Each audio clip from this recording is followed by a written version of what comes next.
आंधियां चल रही हैं आज फिर तिरंगे को झुकाने को, झुकने न देंगे तिरंगा, तेरे लाल खड़े हैं मां सर कटाने को।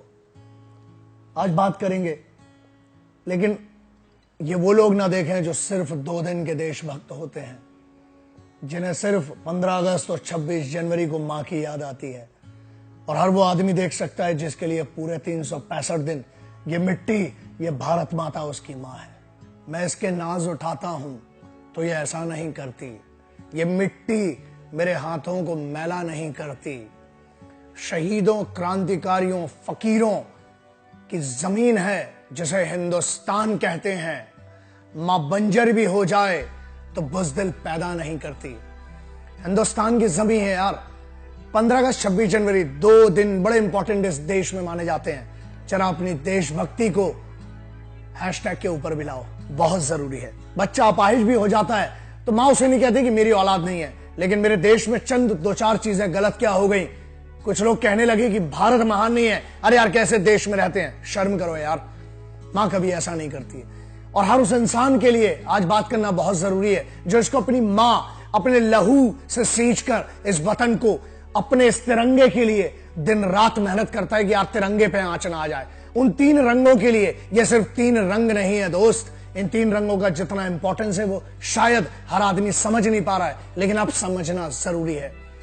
जनवरी 26 तो सब मनाने बैठे हैं, चलो 2 जनवरी की बात करते हैं। 2 जनवरी 2016 को क्या हुआ? पठानकोट पर हमला, भूल गए? इस साल किसी ने नहीं मनाया। पिछले साल बहुत बड़े बड़े मुद्दे हुए। उसके बाद क्या हुआ? सितंबर में 18 सितंबर को जब उरी में हमला हुआ, तब क्या हुआ?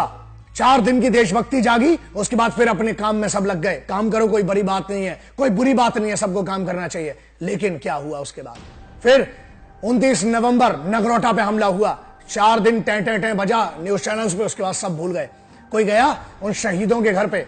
आपको पता है पिछले 7 सालों में इस साल 86 शहीद हुए हैं। भारत की सशस्त्र सेनाओं के, इंडियन आर्म्ड फोर्सेस से 86 लोग शहीद हुए हैं। उनके परिवारों का क्या? सिर्फ पिछले 2016 की बात कर रहा हूं। 2017 फिर हम मनाने बैठ गए। बनी बात है, मनाना चाहिए, लेकिन किस टाइप की देशभक्ति कि एक बार वहां लाल किले पर बैठ के feeling patriotic with the prime minister of India at red fort, क्या यह आजादी है? या सिर्फ इतना ही आपकी जिम्मेदारी है? आजादी क्या है दोस्त? हम गणतंत्रता की बात करते हैं, हम 26 जनवरी रिपब्लिक डे कल आ रहा है जिसकी हम बात कर रहे हैं। बॉस है क्या आपको पता है? 26 जनवरी का अगर आपको, बहुत सारे लोगों को ना सिर्फ ये इंडिपेंडेंस डे और रिपब्लिक डे में फर्क भी नहीं पता है। वो 47 से गिनते हैं। आप कहते हो कि सुरक्षा में चूक होती है जब कोई हमला होता है, अच्छा, और 70 सालों से जो भारतीय वायुसेना, भारतीय थल सेना और जो भारतीय जल सेना है, कहां है भाई वो तीनों? 70 साल से आपकी आजादी लाल किले पे फिर कैसे मनाई जाती है? एक भी बार हमला होने दिया? दुनिया के सबसे बड़े देश में भी 3-3 राष्ट्रपति मरे हैं, अमेरिका जैसे देश में भी। आप दुनिया का कोई भी देश उठा के देख लें, लेकिन कभी भी हमारी आजादी के दिन पर और हमारी गणतंत्रता दिवस पर कभी भी हमला नहीं होने दिया। वो बैठे हैं, क्यों? क्योंकि उनके लिए उतनी ही इंपॉर्टेंट है। भारतीय सशस्त्र सेना, इंडियन आर्म्ड फोर्सेस के लिए रोज इस तिरंगे के 3 रंगों को बचाने के लिए लहू सुर्ख करके अपना लहू बहाती है फौज। क्या उनको सम्मान मिलता है? कुछ बेवकूफ आकर ज्ञान देने लगते हैं, और चंद लोगों ने कश्मीर को इतना बड़ा मुद्दा बना दिया है कि जम्मू तक डेवलप नहीं होने दिया। ऐसा है, जन्नत को हिस्सों में मत बांटो। सिर्फ कश्मीर जन्नत नहीं है, मेरे इस देश की हर एक मिट्टी, हर एक जर्रा जन्नत के बराबर है, तो उसका सम्मान करना पड़ेगा। और सिर्फ प्रॉब्लम्स पे बात मत करो, सॉल्यूशन क्या है उस पर बात करो। सिर्फ हंगामा खड़ा करना मेरा मकसद नहीं। मेरी कोशिश है कि यह सूरत बदलनी चाहिए, और वो कोशिश हर बंदे को, हर बच्चे को, हर माँ बाप को, अपने बच्चों को जरूर बताना कि इस देश में आजादी मिली कैसे है और कितना लहू बहाया गया है इस आजादी की रोज इस खुली हवा में घूमने के लिए। और वो तिरंगा क्या? 2 दिन की देशभक्ति, 15 अगस्त 26 जनवरी। 16 अगस्त को क्या होता है? तिरंगे जमीन पे पड़े होते हैं। 27 जनवरी को क्या होता है? तिरंगे जमीन में पड़े होते हैं स्टेडियम में मैच जीतने के बाद, और उसके सेलिब्रेशन के बाद क्या होता है? उन तिरंगों की आजादी, उस तिरंगे के बारे में सोचना पड़ेगा यार। कफन है वो शहीदों का, उसका सम्मान करना बहुत जरूरी है। शायद हमारे बच्चों को स्कूल्स में नहीं पढ़ा जा रहा है, क्योंकि हमें अंग्रेजों की इतनी चीजें पढ़ाई जाती हैं कि शिवाजी महाराणा प्रताप को लोग भूल गए यार। लोग वो कहां हल्दी घाटी भूल गए, पता नहीं राजा कुंवर सिंह को भूल गए, उधम सिंह को भूल गए, लेकिन ऐसा है कि कम से कम 26 जनवरी अगर आप मना रहे हो तो इतना तो पता हो कि हुआ क्या था। इस दिन हमारा जो कॉन्स्टिट्यूशन ऑफ इंडिया है वो एग्जिस्टेंस में आया था, और उसके लिए हम जो 26 जनवरी 1950 से लेके हम आज तक मनाते हैं। और गवर्नमेंट ऑफ इंडिया एक्ट जो था, इंडिपेंडेंस एक्ट 1935, उसको रिप्लेस करके हमारा कॉन्स्टिट्यूशन उस दिन से एग्जिस्टेंस में आया, इसलिए हम मनाते हैं इसको। कॉन्स्टिट्यूशन ऑफ इंडिया जिसको हम सेलिब्रेट करते हैं ना, उसकी भी धज्जियां उड़ाई जा रही हैं। कुछ लोगों ने सेक्शन 66A जो आईटी एक्ट में से, आईटी एक्ट 2000 में से जो हट गया है, 66A की इतनी आजादी ले ली कि कुछ भी कह रहे हैं इस देश के बारे में, सेनाओं के बारे में। याद रखो यार, आपको ध्यान रखना चाहिए। आप जिनके बारे में बात कर रहे हैं ना, उन्हें नहीं पता वो बच्चा तिरंगा लेके एक फौजी का बैठा हुआ है कि यार मेरा बाप इस बार मैं मिल पाऊंगा कि नहीं मिल पाऊंगा। उसके लिए 26 जनवरी 15 अगस्त सबसे खतरनाक होते हैं, क्योंकि हमेशा इन 2 दिनों के आसपास हम हाई अलर्ट में होते हैं। क्या होता है, हमारे देश में इतना त्योहार मनाए जाते हैं, मनाना भी चाहिए, अच्छी भी बात है, बट यूथ ये क्यों भूल जाता है दोस्त कि कुछ दिनों, हमें तो पता नहीं हमारे देश में किन किन लोगों के जीने और मरने की छुट्टियां दे दी गई यार। परमवीर चक्र दिवस क्यों नहीं मनाया जाता, नगरोटा की शहादत का दिवस, या जो पठानकोट पे वो 26/11, सिर्फ 4 दिन की डीपी बदलती है और खत्म हो जाता है। फेसबुक और व्हाट्सएप के वीर, याद रखिए यार, इनसे बाहर आइए। आप आजादी क्या है, सिर्फ एक काम कर लेना मेरा देश, तो आजादी महसूस होने लगे। यहां पर 200 से 300 रुपए, जो पाकिस्तान की बॉर्डर से लगे हुए गांव है ना, वहां पर दिन की आमदनी 200 रुपए है, और वहां पर खाने वाले घर में 10 से 20 लोग हैं। आप सोचिए उनके लिए क्या होता होगा। वहां जो सिपाही बैठा ना, भूखा मर रहा है। ठीक है, सरकार सब कुछ कर रही है, सरकार को ब्लेम करना बहुत सरल है और मीडिया को भी ब्लेम करना है, लेकिन यार ये भी तो सोचे हम और आप क्या कर रहे हैं।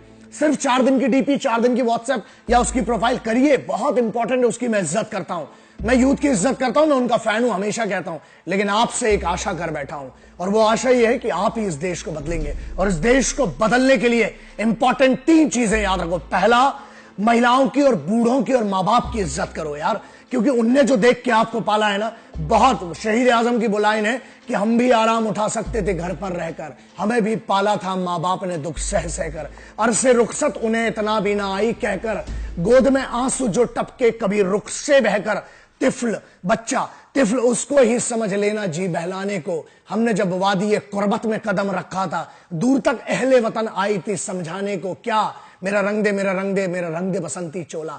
हम डेट्स की बात करते हैं, हम सेलिब्रेशन की बात करते हैं। 2 जनवरी वो भूल गए हम, 3 जनवरी सावित्रीबाई फुले उनका बर्थडे हम भूल गए, 12 जनवरी स्वामी विवेकानंद का युवा दिवस जो मनता है वो भूल गए लोग, आप कैसे भूल सकते हैं। 22 जनवरी रोशन सिंह ठाकुर काकोरी का वीर, उस क्रांतिकारी को हम भूल गए। 23 सुभाष चंद्र बोस नेताजी जिनने जय हिंद का नारा दिया, हम उनको भूल गए। 26 जनवरी क्योंकि उसको स्टेटस बड़ा बनता है तो मनाई जाती है। थोड़ा सा कोशिश करो कि इस देश में आप अपने बच्चों को कम से कम यह तो बताएं कि जो आजाद हवा में घूम रहे हैं इसका कर्ज है और इसकी कीमत चुकाना पड़ रही है। हर सिपाही, चाहे वो पुलिस का एक कांस्टेबल हो, चाहे बहुत बड़ा अधिकारी हो, चाहे सेना का एक छोटा सा सिपाही हो, चाहे आर्म्ड फोर्सेस के चीफ्स हो, हर आदमी को अपने घर की आजादी को दांव पर लगाकर और अपने संविधान कॉन्स्टिट्यूशन को, अपने राइट्स जो उनके आर्टिकल्स हैं उसको, संविधान को, उसको दांव पर लगाकर आपकी सुरक्षा के लिए सुरक्षा कर रहे हैं। Please please please respect the Indian armed forces. बहुत सारे लोगों ने मुझसे कहा कि सर आर्मी रूल लग जाना चाहिए, देश में अच्छा हो जाएगा। मैं कौन हूं यार ये डिसाइड करने का, आप डिसाइड करने वाले हैं, आप सरकार चुनते हैं। ध्यान रखो, कोशिश करना कि कभी ऐसा ना हो, क्योंकि एक्सेस अगर पावर होता है, आप जो बात कर रहे हो, मालूम है क्या होगा अगर आर्मी रूल आ गया, अगर लिखा है ना यहां पेशाब करना मना है और करी किसी ने गलती से, तो गलत जगह गोली पड़ेगी, ना बैठ पाओगे ना चल पाओगे। तो कहना सरल है लेकिन उसको निभाना बहुत कठिन है। तो कोशिश करना कि कभी, और दुआ करना कि फौज का रूल ना लगे। क्यों? क्योंकि फौज नहीं चाहती है, फौज जहां काम कर रही है, हर पैरामिलिट्री, हर हिंदुस्तानी सेना और हर सिपाही का सम्मान करिए, अपने माँ बाप का सम्मान कीजिए, बूढ़ों का सम्मान कीजिए, इस मिट्टी का सम्मान कीजिए और एहसास उसको महसूस कीजिए तिरंगे की आजादी को, क्योंकि जरूरी है। सुना है आजकल कुछ गद्दारों ने हम पर निशाना साध रखा है, उन्हें क्या मालूम कि हमने तो करोड़ों माओ की दुआओं का कवच बांध रखा है। आजकल डराते हैं मेरी माँ, बहन, बीबी और बेटी को फोन और ईमेल कर करके आधी रात को। अरे इन्हें क्या मालूम कि हमने तो कफन में तिरंगा बांध रखा है। तुम जैसे बहुत आए और गए, आंधियां चल रही हैं आज, लेकिन याद रखना इस तिरंगे को बचाने के लिए हर बार लहू की कुर्बानी दी गई है और हजारों लाखों बार वो सिपाही वहां खड़ा है इस मिट्टी और इस तिरंगे की कीमत के लिए। बस ये दुआ करना कि मेरे देश में सम्मान बना रहे, अभिमान बना रहे। अरे ना किसी छत पर हरा झंडा रहने दो, ना किसी छत पर लाल भगवा झंडा रहने दो। मिलो गले बच्चों के जैसे और हर एक छत पर सिर्फ तिरंगा रहने दो। जय हिंद, वंदे मातरम, इंकलाब जिंदाबाद, भारत माता की जय। जय हिंद, जय किसान। जय हिंद, वंदे मातरम, इंकलाब जिंदाबाद, भारत माता की जय।